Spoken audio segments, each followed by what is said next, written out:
Je m'appelle Marion Benoît, je suis safranière sur la magnifique commune de Bise-Minervois en agriculture biologique et je fais aussi donc des sirops de plantes que je fais avec les plantes qui poussent naturellement sur mon exploitation agricole. Ce beau projet là en fait que j'ai entrepris, c'est une reconversion professionnelle.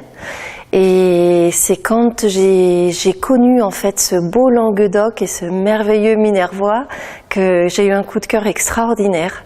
Et je me suis dit que j'aimerais donc me lancer dans une production évidemment en agriculture biologique, en l'occurrence en production de safran.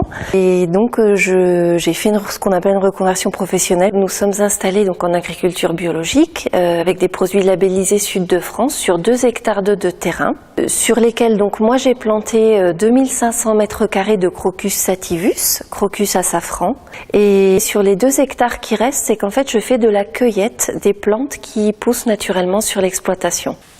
Alors je fais un sirop de safran bien entendu et je fais aussi donc du sirop de thym, du sirop de romarin et du sirop de laurier.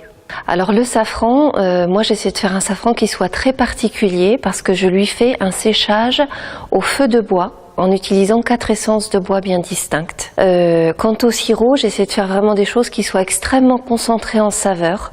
Alors à la période de la récolte du safran, c'est-à-dire à peu près au mois d'octobre-novembre, après les vendanges, je fais appel effectivement à des saisonniers.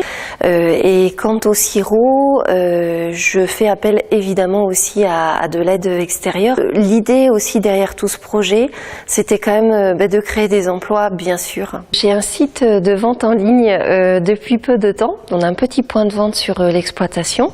À partir de là, j'organise aussi de plus en plus de visites parce que transmettre ma passion, c'est vraiment ce qui me porte. Et sinon, par rapport à des clients en boutique, j'ai réussi à développer une 50aine de clients, notamment la coopérative oléicole de l'Olibo. Alors nous avons aussi réussi à rentrer dans notre première épicerie fine parisienne et puis dans notre premier restaurant étoilé là qui nous a mis à sa carte.